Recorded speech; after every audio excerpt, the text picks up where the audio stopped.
Welcome to an installment of Vocabulary Wednesday. Not necessarily another, it's been forever, but here I am in my bunker, sleeves rolled up, and what am I doing? I'm doing deep dives on the GRE.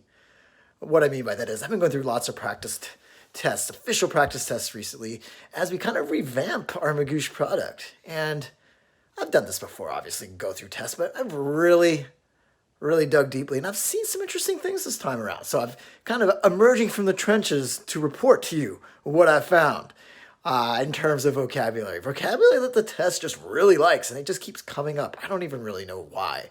Like, for instance, is it really that important that we know what the word taciturn means? I don't think so, but they love this word. Taciturn.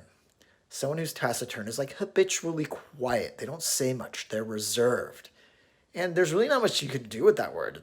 Just, there's a sentence and it describes somebody who doesn't say much. And there's the answer, but they love it. It keeps popping up. So if you didn't know that word, now you know it. And I feel that just ups the chances of you getting a question right on the test that you might not have because you didn't know that word. But are there other words, or am I going to remain taciturn and not tell you? No, I'm going to tell you. I'm going to tell you three more, starting with duplicity.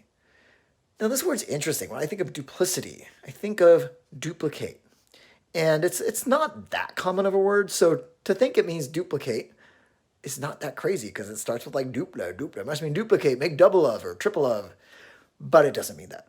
To have duplicity or to be duplicitous, which is the adjective form, means to be deceptive and to put on a false face, to try to trick someone. You're trying to get away. You're not showing your true intentions. What do I really want? Well, you'll never read it from my smile because I am duplicitous. Okay, next word, prevaricate. Prevaricate. There might be a theme here. Sometimes we know roots, and when in doubt, you kind of look at the roots and hope they can help you. So before, vera, to like change. So prevaricate, to be unchanging before you change. So the beginning of this lockdown at home, I was prevaricate. No, I'm going to stop right there because prevaricate has nothing to do with what you would think based on the roots. And that's why the tests like these words, because people assume they mean things they don't. Guess what prevaricate means? It means to lie, to be flat out deceptive, which is crazy because that's kind of deceptive in itself if you look at the word. But prevaricate just means to lie. Please do not prevaricate on your resume. Otherwise, you'll be found out and be in trouble. I think there's even like some sentence completion or text completion exercise like that on the GRE. But the idea is it's a fancy word, prevaricate, that means to lie. Now, how's it different from duplicity or duplicitous? Well, it's a verb. To prevaricate means to lie. And I guess a prevarication would be a lie. Something that's duplicitous or duplicity itself is a characteristic someone has that shows that they are being two-faced. They're not showing you their true intentions. So similar words in terms of neighborhoods, but slightly different meaning, but both are confusing words that the GRE just loves for whatever reason. Are they being duplicitous? I don't know. Okay, and so that leads me to my final word, and it is equivocal. Oh, this root's got to work out for us, right? Like equivocal. Equal, vocal, to speak equally. Now, if you're a fan of Vocab Wednesday, you've probably seen me use this word 100 times. I feel like I've used it so many times. And so I'm not trying to equivocate, as we'll get to here in a moment.